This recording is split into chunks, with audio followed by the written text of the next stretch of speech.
Hello everybody, good morning and welcome to the United Stand. This is your latest Manchester United news. So much to talk about this morning. In fact, can somebody remind me to talk about Ollie's future a little bit later in the show, because we have got loads to talk about. Ronaldo should be captain. The criticism that Pogba's got, but certain British players are avoiding. We'll be talking about that. Scholes' reaction to the equaliser, we'll be talking about that. Ollie likening Ronaldo to Michael Jordan. Varane's injury. What's going on with Harry Maguire? The coaching setup at Manchester United as well. The similarities with Jose Mourinho. There is so much, and the standards dropping as well. There's so much to get into in the show this morning.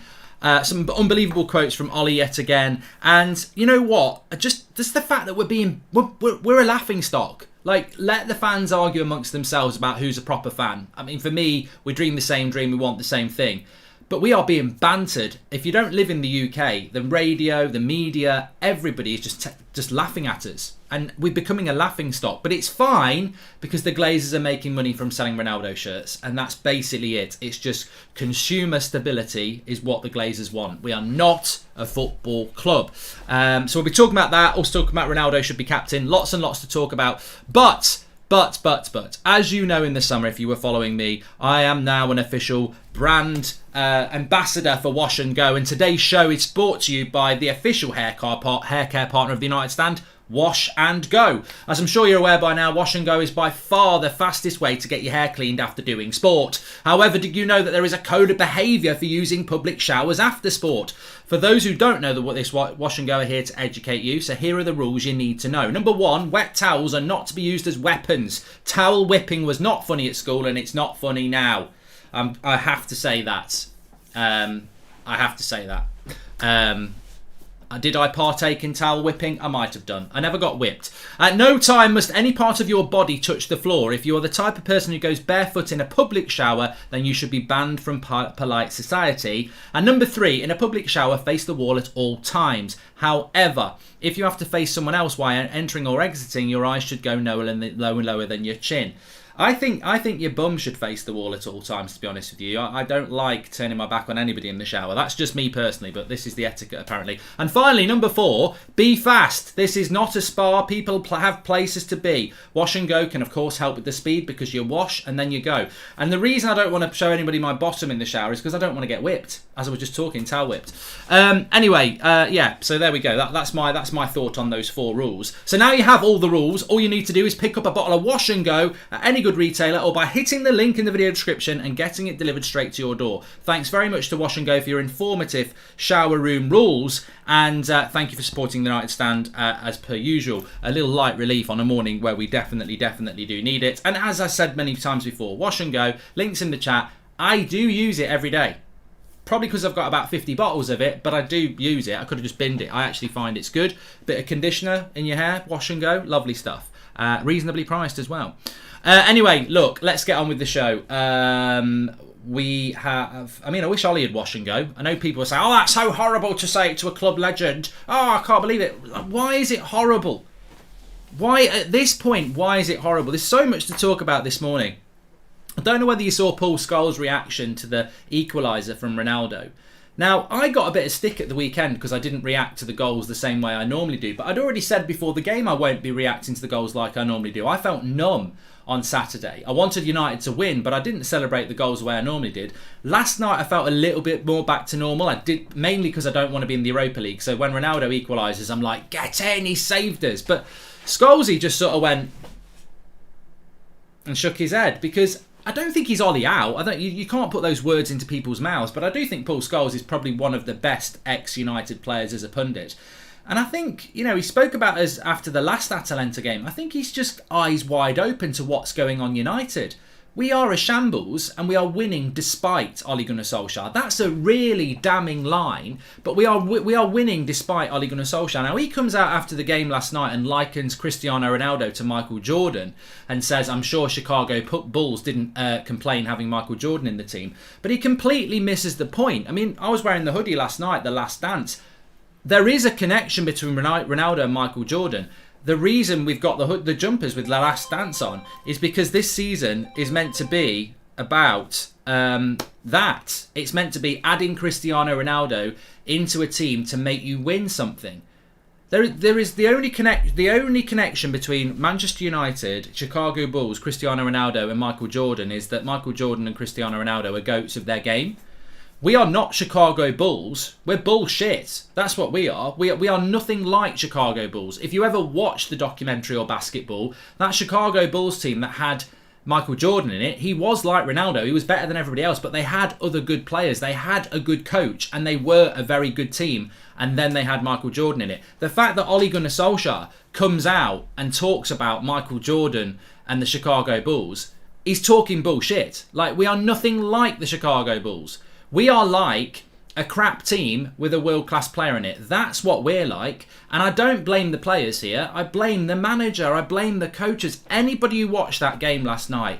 I was driving Seb to school this morning, and he was singing Viva Ronaldo because he's got a Ronaldo shirt. I mean, I can't talk in depth to him. I'm talking at him because he's only 4. But I was saying, you know what worries me, Seb? And he's probably just looking out the window thinking about Peppa Pig or something. I said, what really worries me, Seb, is that this is becoming the standard at United. I'm looking on social media, I'm listening to the radio, I'm listening to United fans defending this trash football, and they're becoming brainwashed by the standards at United. Like, people are going, well, at the end of the day, that's what we bought Ronaldo for. You know, a late equaliser in Atalanta's a good result. You know, I don't know what people are moaning about. Get behind the team, get behind the manager, get behind the players. And I'm like, yeah, if you want to do that, that's up to you. But you're being brainwashed by the Glazers.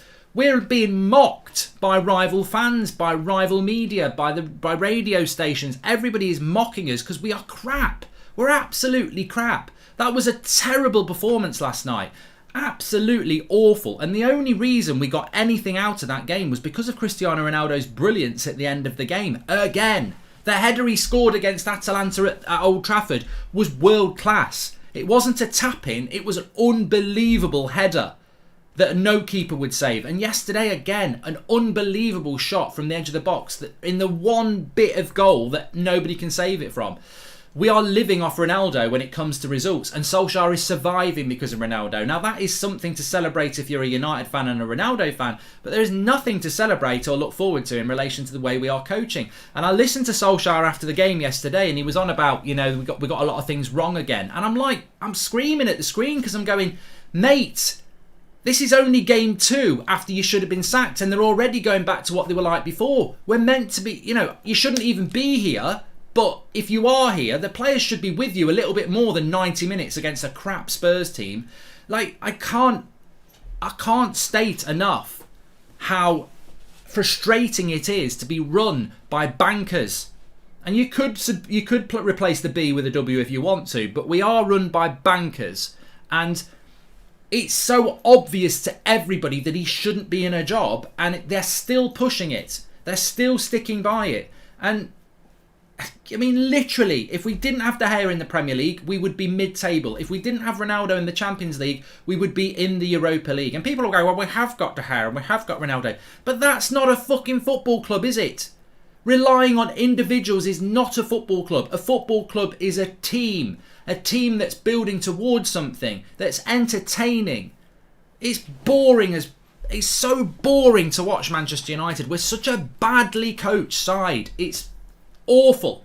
Atalanta, over 2 games, have took the piss out of us in relation to how they play football. The only reason they didn't beat us is because our bench is worth 3 times more than their first team. Our bench. And there wasn't 11 people on the bench, was there? So, you know, it just shows you the wealth of experience and quality we've got that's being underused. And I tell you what, if Ronaldo's got 5 goals in 4 Champions League games under Solskjaer, imagine how many goals he would have had in the Man City side. Because he'd have 10. Like, he's on fire. He's absolutely on fire, and he's living off scraps. I mean, and also, that goal he scored, that was out of nothing. That wasn't a chance. That was just I'm one of the world's best ever players. That was not a chance, really. The way he put it in, unbelievable. Bill says, we've got a bit of an echo chamber at the moment. Standards, Ollie out moments, FC, Ronaldo FC. The balance just isn't there right now, says Bill. It's not an echo chamber, mate. What do you want me to do? I mean, Bill, it's a community.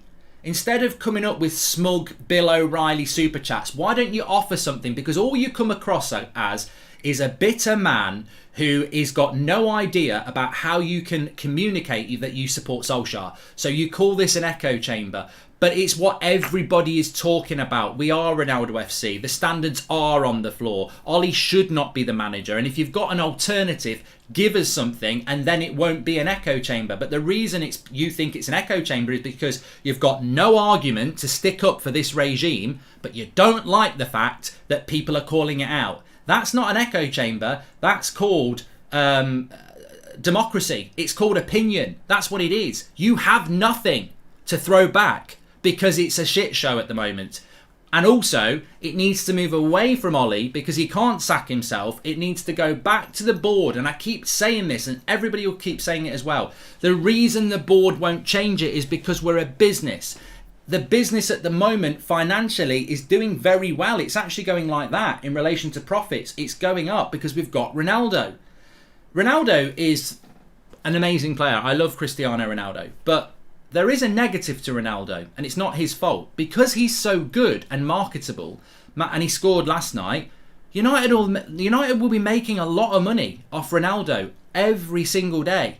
That is stability in business. Stability is something you want to hold on to. Ollie's a safe pair of hands. Ronaldo's making us money. Rub the hands together. You sack Ollie, you bring Conte in. Oh, it's volatile again. Oh, it's bouncing about. We're a business, not a football club. People need to get it in their head. The reason we won't sack Ollie is because he's a safe pair of hands. He makes everything stable. Even in this situation, if this wasn't Ole Gunnar Solskjaer, club legend, and this was Jose Mourinho, this would not be a stable atmosphere, because people would be like, who's Jose? He's not a United legend. Get him out of our club. This is a joke. There would be more noise. But because it's Ollie, no matter how bad it gets, he can lose at home to City, he can lose at home to Liverpool. It will still be, it's Ollie. Even I don't really want to be, I would never be abusive towards Ollie. I think he's a rubbish manager, but personally, he's still a legend to me. The club love this manager because he provides the stability. There's never any real leaks in the press because, God, imagine if a player leaked something out about Ollie. Who are they? You can't do that. So they've got stability, and that's what business needs. A team is a group of people that are greater than the sum of its parts. United are just a group of people who play football together, says Jess. And someone should remind Solskjaer that Michael Jordan had a coach, Phil Jackson, one of the best football coaches. Exactly. This is the manager of Manchester United coming out with a quote that's going to get ridiculed again. Coming out saying, I'm sure the Chicago Bulls didn't moan about having Michael Jordan in it. And that indirectly basically says, we're like the Chicago Bulls and we've got our Michael Jordan. We're nothing like Chicago Bulls. Chicago Bulls had numerous good players over the years. We don't have players anywhere near performing what Ronaldo is, and we don't have the coach like Chicago Bulls did, like you quite rightly said. But there are parallels with, I want to talk about that actually anyway. Ronaldo for captain. Just before we move on, Ronaldo for captain. I've seen a lot of people talking about this, and actually, you know what? 100%. That lad is getting us out of jail. That lad is why Ole Gunnar Solskjaer is in a job. Therefore, that lad is leadering. He's leadership. He's the definition of a captain. Harry Maguire at the moment should be dropped. Cristiano Ronaldo should be captain. Like he is a captain. He captains his country. He's captained other teams. He should be the captain, because at the moment the captain of the team can't play for Manchester United. And what I mean by, I'm not saying drop him, I'm saying he's not playing at the level required. How can you lead a team when you're hobbling? At the end of the day, it's like going to war in a bloody blindfold, isn't it? He's not ready. He's not performing well. He's not leading the team, and he was a liability last night. Ronaldo, on the other hand, scores 2 goals, a world-class goal again to get us out of trouble. Ronaldo's acting like a leader, and I think Ronaldo on the pitch will lead better than Maguire is at the moment. And I know people will say, oh, that's really harsh, but we're Manchester United. We're not a bloody charity. This is why Ollie should not be in charge anymore, and it's why Maguire should not be captain at the moment, because we are Manchester United, and we should demand the best. And I think we've become too charitable. Oh, Ollie's a legend. Let's keep him as a manager. He was a legend as a player. He's not a legend as a manager. He's never going to be a legend as a manager, is he? He's not good enough. He's a legend as a player. Put the respect where it deserves. Harry Maguire. He's never won anything in his bloody life. He's been relegated more times than he's won anything. And I don't think he's ever won anything. He's not a Manchester United captain at the moment, and you can change your captain, and it might be a spark. You know what? If I was Ollie, I'd just give the captaincy to. I'd actually drop Harry Maguire, and tell him to just focus on his football, and I'd give it to Ronaldo. I mean, that's the way of giving the captaincy away. You know, taking the captaincy off Harry Maguire and starting him, that's going to be humiliating. But I think Harry Maguire that's the reason I would give it to Ronaldo, because one, he's a better captain, but two, I think Maguire needs dropping. But look, it won't happen. Ollie won't do it, you know. But I do agree with people who are talking about it. It's about getting what you can from the team. And, you know, when Manchester United had Roy Keane, did Sir Alex Ferguson give the captain to David Beckham? David Beckham's a good captain, but Roy Keane is the better captain. And if you've got the better leader on the pitch, you're going to be led better. It's not about... I don't dislike Harry Maguire. I think I described him in the summer as one of the top centre-backs in Europe. Now, that sounds wrong now, but it's not wrong, is it? Because football goes in peaks and troughs. We know that. But I don't dislike Maguire as a player, but he's not playing well at the moment. And Ronaldo's the right captain for Manchester United. It won't happen, but I would do it, and it might give us a bit of a spark. If Conte were to criticise the board or criticise players, then the stock price would likely drop, says Irem. Exactly, that's what it's all about. Ollie wants to compare himself to Phil Jackson next interview. Such a prat, says Stephen Lee. More like bloody Michael Jackson, because he's bad. I think that Martial needs more game time, as he would suit a two-striker formation with Ronaldo. Says Lewis Klopp. Look, you know what we saw yesterday? We saw 5 minutes of Sancho, 5 minutes of Van der Beek, and they were both better than however long Rashford was on the pitch and however long McTominay and Pogba were on the pitch. I think Martial, you know, Rashford in a front two doesn't work. Rashford's a wide forward to me. So we either go back to the 4-4, whatever, or if we're staying with a 5-3-2, you can't play Rashford through the middle because he's just about pace. Martial can actually play with his back to goal like Cavani can. So Martial should be being played, but...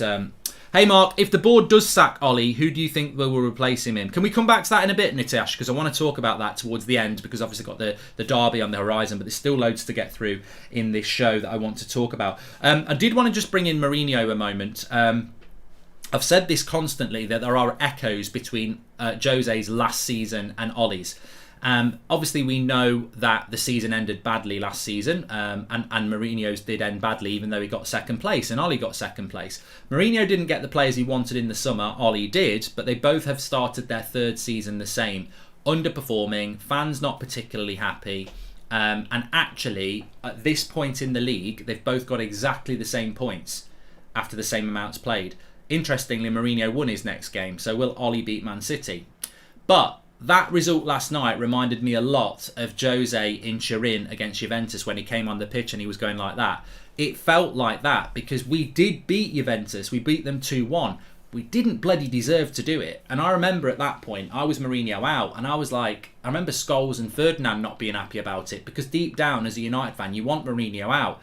And he's won a game, and we didn't even deserve to win it, really. We were quite lucky, but you win, and you're like, well, you know, you've got to take the win, but we were very lucky. Last night just feels the same. It's like, look, you take the draw because you don't want to be in the Europa League. No one wants to be in that, but God, we were lucky as well. And I think it is just following the same path as Jose, which in itself is highly frustrating, because if we can see that, and the parallels, you don't normally get parallels like that. It's very, very similar football as well. The only thing that's different is the players turned on Jose, and for some reason the players are standing by Ollie. I don't know why, but you know, they are. I'm not saying it's wrong, but they are. But from a club perspective, it's so obviously following the same path as Jose, and yet they're going to keep waiting. I still think if they'd sacked Ollie after the Liverpool game, we might, if we brought the right manager in, have ended up having a good season. What's going to happen is they're going to stick with Ollie until it becomes very obvious that this season's going to be very bad, and then they'll sack him, but the season's over. And as I said, a new manager coming into Manchester United should be coming in now and getting to work with Pogba and Van der Beek and Sancho and Ronaldo and Cavani. The next manager of United probably comes in the summer. Pogba's gone, Van der Beek's gone, Cavani's gone, you know, it's a mess. You've got to replace players. Ronaldo, you've lost a year of Ronaldo. So the next manager of United, if he comes in the summer, is going to have a harder job than if they come in now, because there's still salvageable things now. If Ollie wants to compare to the Bulls, then he should know he needs a CDM. The Bulls had Rodman, says Urshan. Look, I'm not massively into basketball, but that Chicago Bulls team had a really good coach and really good team around a world superstar. And I don't blame Manchester United players, by the way. I know I'm probably quite unique here, but I don't blame the players, because there were some really bad performances last night, and I want to talk about Pogba as well. But there were some really bad performances last night. But you know what?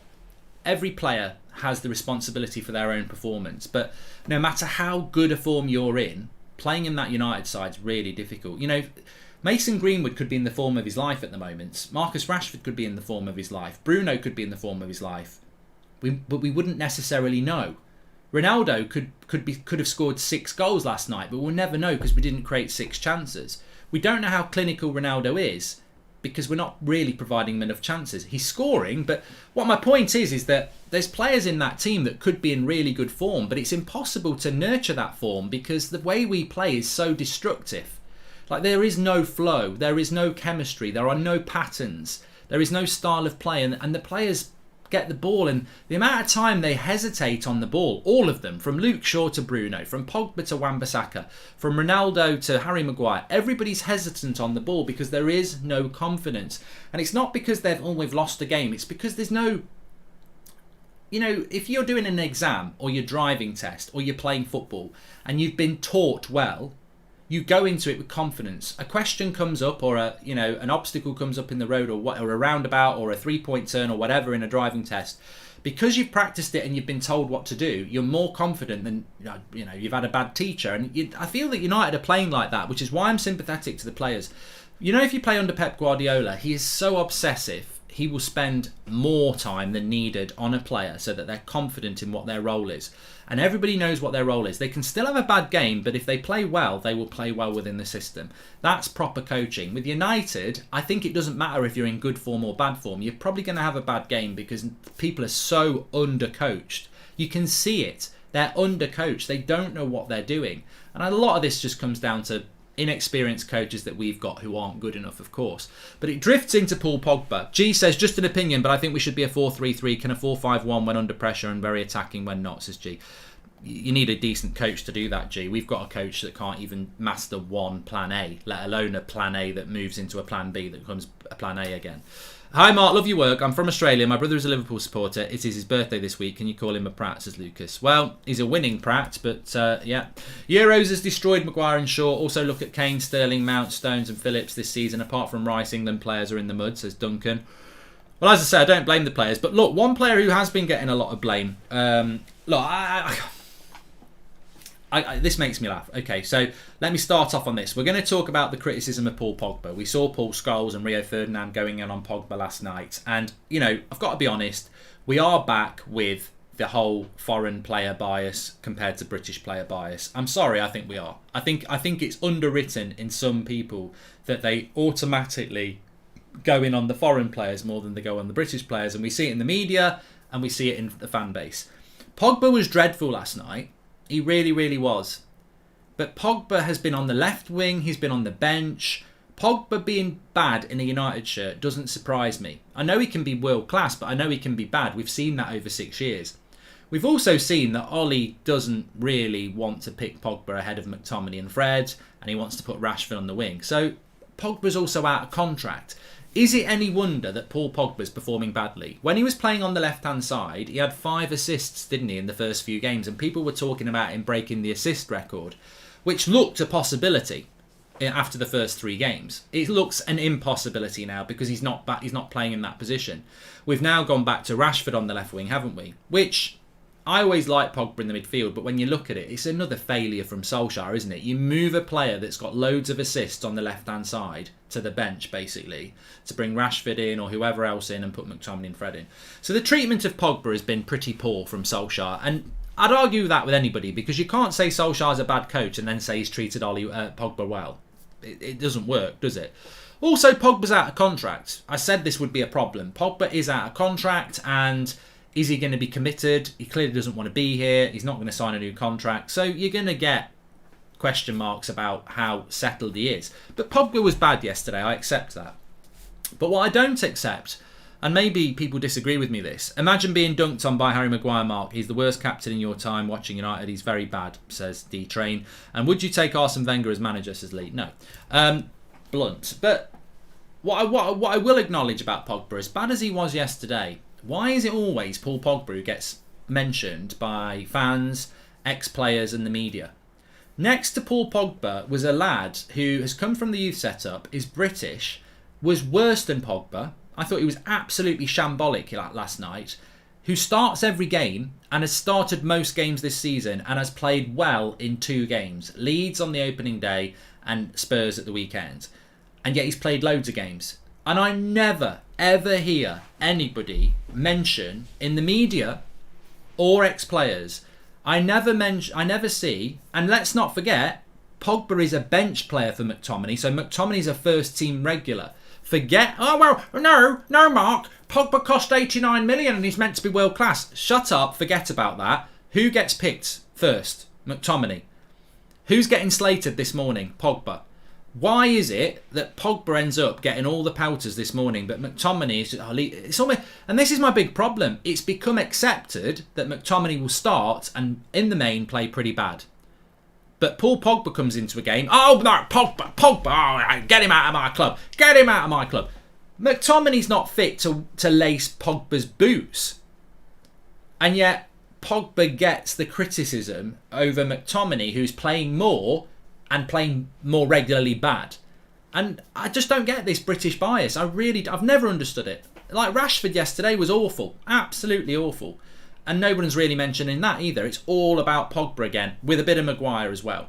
And I just don't get it, because McTominay gets picked more than Pogba, and McTominay puts in a performance like that, and we're all talking about Pogba again. And what scares me is not. I don't want people to have a pop at McTominay as much as Pogba. Whatever, they were both bad. Maguire was bad. Rashford was bad. I didn't think Bruno played particularly well. But my point is, this is what we've become as a football club. We expect McTominay to start, and we accept he'll probably play quite badly. It's just acceptable. So it's going to be acceptable that we're going to be fighting for 4th. It's acceptable that we're going to, better teams who we should be beating are going to play us off the park and will rely on Ronaldo to get us a draw or a win. It's just very, very scary how low the standards have dropped. Pressured down by the club, but he's now being accepted by the fans, because there's very little conversation about Rashford or McTominay this morning, and both of them were really poor. But there's lots of conversation about Pogba, who's leaving. Look, I should have just said it in a sentence. Paul Pogba's leaving Manchester United. And people are spending their time this morning going on about how bad Pogba is. He's leaving. So, what are you moaning about? He's leaving anyway. He's not signing a new contract. He's leaving. Surely it's more important to talk about Rashford and McTominay, who are going nowhere and played badly. They're the future and they're playing really bad. Pogba's leaving anyway. So if you think he's shit, he's going anyway. McTominay and Rashford, they're here. And Maguire. And Bruno. They're not going anywhere. They're the players we should be talking about, but we've just accepted that the standard's there.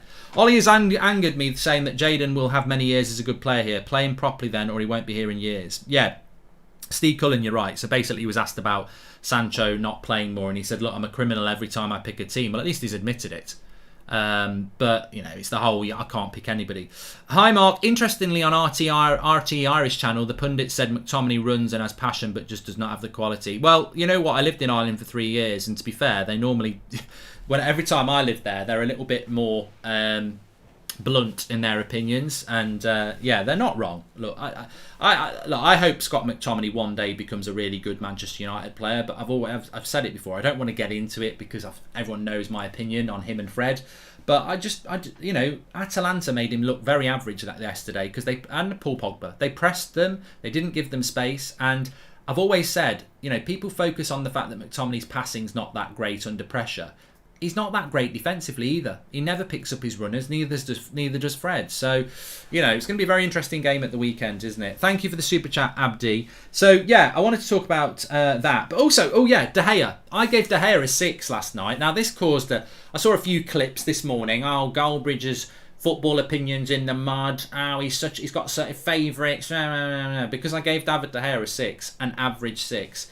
Look, you know what? I've seen traffic cones with more coordination than Ollie. Get him gone, says Bakker. If Ollie has no tactics and relies on players, he might as well play with better players like Sancho, says Karan. And also, the Glazers may not be football people, but they do know how to hire skilled people. This is deliberate, says Michael. Manchester United's footballing recruitment is abysmal. Manchester United's corporate recruitment is A-star. We're a business, not a football club. They recruit very good people into the business side of things. They recruit very poor people into the football side of things. We're going to waste years in this cycle of loss, draw, loss, win, repeat. Standards destroyed, money to buy moments to keep fans happy. Ollie out, says Sakim. And I think the players have turned against Ollie, but Ronaldo is basically saying, if you won't play for Ollie, at least play for me and deal with the Ollie issues, says Juve. Well, look, I think it's going to be a very interesting game at the weekend because I think every time United come up against a team that's well coached, we struggle. We struggled last night. They just didn't have the. If they'd have had Ronaldo in their team, they'd have beat us 4 or 5-0. We had Ronaldo. That was why it was a draw. Leicester were better coached than us. Villarreal nearly beat us. They were better coached than us, but again, they just didn't have the quality. Liverpool were better coached than us and they've got the quality. Man City are better coached than us and they've got the quality. Our only hope in the Man City game is that it's a derby in front of 75,000 amazing fans. That's my only hope in that game. And Ronaldo again. But we're still going to be a badly coached side. And how we're going to play in that game, well, obviously we'll talk about that on the preview tomorrow. Ollie's core know that the bad games have no consequences. The bench know they will never be able to make it to the 11. There's no competition for places. Mahrez was a star last year and he was nowhere near the City 11, says Shahan. So look, on David De Gea, this sort of fits in with the Pogba thing for me. I think what I saw last night is the underlying De Gea haters, because he had one bad game yesterday and I purposely gave him a 6 because I knew what would happen. I knew if I gave him a 6, it would out all those people who've been furious with how good De Gea has been this season because they want Dean Henderson in goal. And lo and behold, it happened. So well done, you've mugged yourselves off, because the reality is David De Gea was a 5 out of 10 yesterday. But I gave him an average 6 because I purposely wanted to run a social media experiment to out the people that really are agenda-driven people, because David De Gea this season has been world class. He's been one of the best goalkeepers in the world. We would be mid-table without him. But I kept dropping the hint. Goalkeepers make mistakes. There will be a mistake. When you're a goalkeeper facing loads of shots like De Gea does or any other goalkeeper does, you will make a mistake. It's like a striker missing a sitter. Ronaldo will miss a sitter. In fact, he's missed a couple already this season. And De Gea will make a mistake. And he did make a mistake. And lo and behold, they've been waiting for that mistake. And the amount of abuse that De Gea was getting last night, again, it just shows up this problem we've got around Manchester United Football Club and this bias towards British players over foreign players. And look, it might be a minority, but they make a noise. De Gea did make a mistake yesterday. He also made a couple of decent saves as well, and I thought his distribution was very good. And people were like, "Well, what are you on about?" There was one in the first half out of his hands where he basically hit the left wing right on Rashford's foot. So look, De Gea didn't have his best game yesterday, but well done if you fell into the trap, because I couldn't believe the amount of abuse De Gea was getting, and I couldn't believe the amount of uproar there was that I gave him a 6 instead of a 5. Ooh, I was 1 point off, and yet they're going mad. Oh, Goldbridge with his De Gea agenda. De Gea agenda. He's one of the best players we've got, and he's certainly one of the best leaders we've got. He makes one mistake and it's like, get him out of my team. And that's what you're up against. That's what you're up against in the modern day. Well said, Mark, about Paul Pogba's situation. The manager has no idea how to get the best out of our best midfielder, says Abdi. And I cannot wait for the day when we get a new manager and coaches. If that will ever happen, who knows, says Melps. The standard bar is so low, it's a tripping hazard, says Bakker. I think somebody sort of hit the nail on the head firmly that when it comes to United now, there is no prospect that they're going to sack him. They're going to stick by him. It's a very depressing thing for a lot of fans because, I think we, hand on heart, know what this season's going to be about. There will be games that we win, like Spurs. And, last night, I think if we'd played half decent, we might have won. There will be games where we play half decent. I think there will be times when we maybe go unbeaten 4 or 5 games. Maybe 3 wins and a couple of draws. But there will be the losses. There will be the games like when we go to Anfield, we're going to lose. I don't know when that is. When we go to the Etihad, we're going to struggle.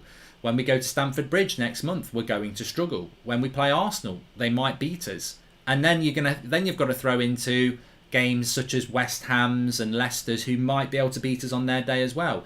We will lose at least another 4 or 5 games, I think, this season. And when you add it into what we've got, that's going to put us into a race for 4th. So the season's already written. Unless we can pull a miracle out and win the Champions League. But how do you win the Champions League? To win the Champions League, you're going to have to beat at least 3 of Bayern Munich, PSG, Manchester City, Liverpool, Chelsea. We're not going to win the Champions League. We are going to lose a few more games. We're going to be fighting for 4th, and the season is set. And people don't like that. And look, I don't like that. I'm hoping for a miracle as well. But you can't polish a turd.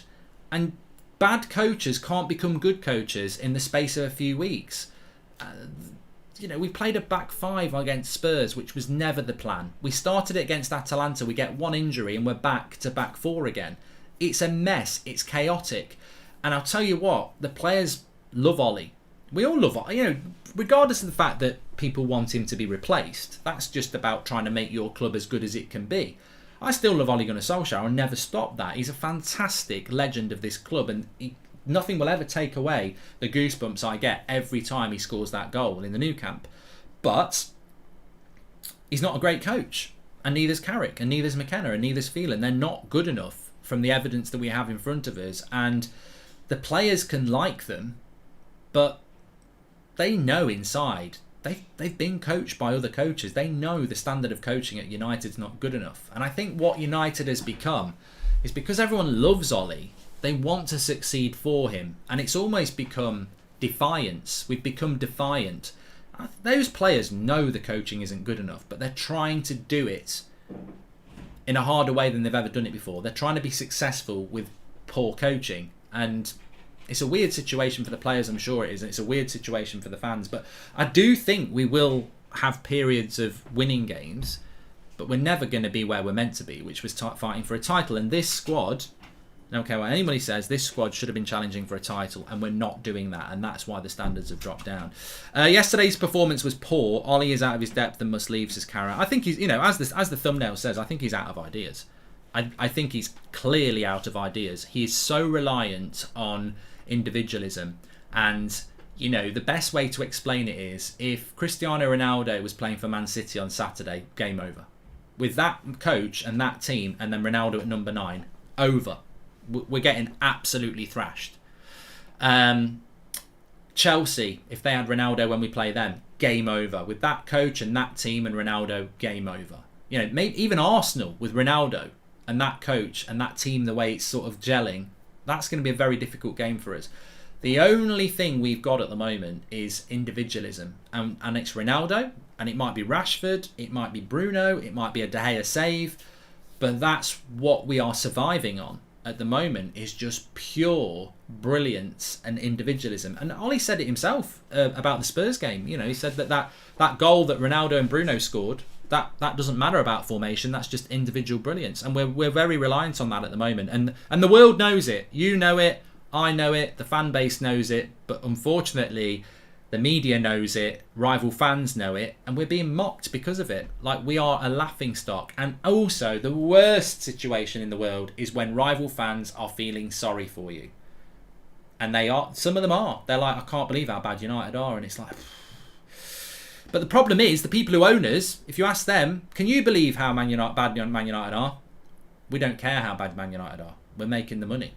Mark, why there is so much hate against Pogba, because the club wants to make him the highest paid player in the club with new contract, and by no means he deserves that. He's just a big name player, says Pranay. That's a different argument, Pranay. And you're not wrong. Paul Pogba should never have been offered a contract of £400,000 a week. I totally agree with that. His performances over 6 years do not justify that.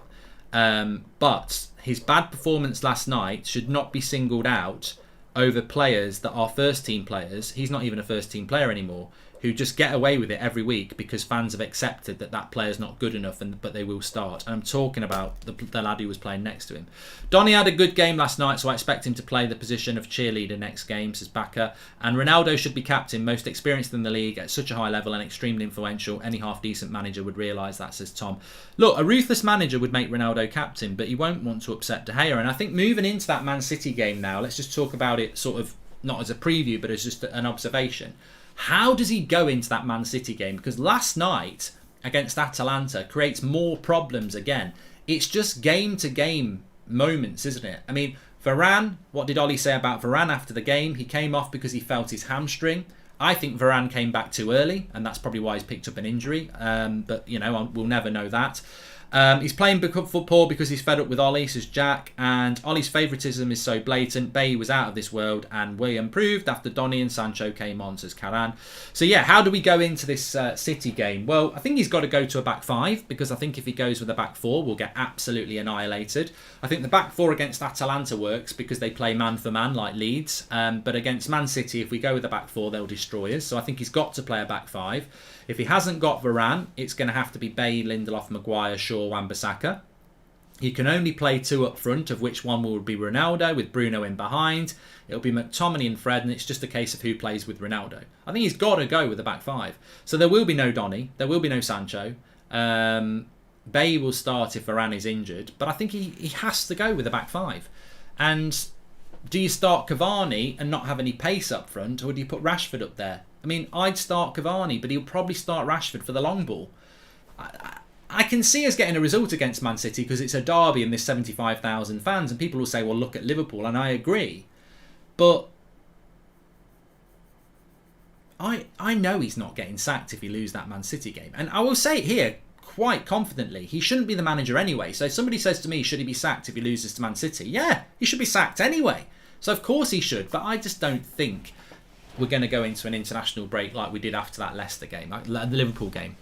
I can't see it being that sort of result. But I tell you what, Man City are going to have a really bad game not to get something out of that. I think it will be a draw as an early prediction, but Pep's a fantastic coach. Man City are a fantastically coached team. They've got fantastic players, and we don't have any of that apart from the fantastic players. We are going to have to produce a sort of Everton against Liverpool. That's what I would call it. Liverpool is so much better than Everton, but Everton, if it's at Goodison Park, they have got some match winners. Maybe they can get something out of it. But I can't see us winning that game. I mean, imagine if we won that game 2 or 3-0. I mean, how? I mean, but Man City did lose to Palace. Maybe Man City are going through their bad stage at the moment. But I can't see anything other than 60-70% possession for Man City, domination of the ball, a lot of defending, a lot of saves for De Gea, and we're just going to have to try and rely on breaks, really, or set pieces. I think it's going to be a very difficult game, and you know, if the worst did happen and he got played off the park and we lost really badly, you know, I'm sure people will be demanding he gets the sack, but you know, I won't be demanding he gets the sack. I'll say he should be sacked, but I said that after the Liverpool game. But I'll tell you right now, nobody knows anything about anybody being lined up if we lose to Man City. So an international break would be the perfect time to do it, but there's nobody lined up. The only one that was there to do it was Conte, and obviously he's now at Spurs. So I don't know. The hardest thing for me, and I'm sure it's the same for you, is that this club at the moment, we've become mediocre FC. The football's bad, the coaching is bad, the standards are bad, and the question we've been asking since the Liverpool game still needs to be asked. Like, what is... And I really hope somebody asked this in the press conference on Friday. What are the expectations for Manchester United this season? Direct question, only a few words. Ole Gunnar Solskjaer, what are the expectations for Manchester United this season? You said at the start of the season you want to be in a title race in April. Has that changed? Such an easy question, and I want to know that answer, and I'm sure you want to know that answer, because to be honest with you, if I gave you what I think that answer is nobody bloody knows. I don't think we know what the expectations are. I think it's try not to lose the next game. Well, who has that expectation? What football club's motto is try not to lose the next game? But that's what we are at the moment. We're just in survival mode. And, you know, the players need to ask themselves as well, before you start signing contracts at this football club, do you want? You've only got a short career. What do you want? Because you're at a fantastic club with fantastic fans, but you should always be in tune with the expectations of the club as a player. Our expectations is to fight for titles and fight for the Champions League. Well, we're not that. I don't think we're going to be that next year. I think next year is going to be harder than this year. This year for me was the last dance year. It was the opportunity to do something really special.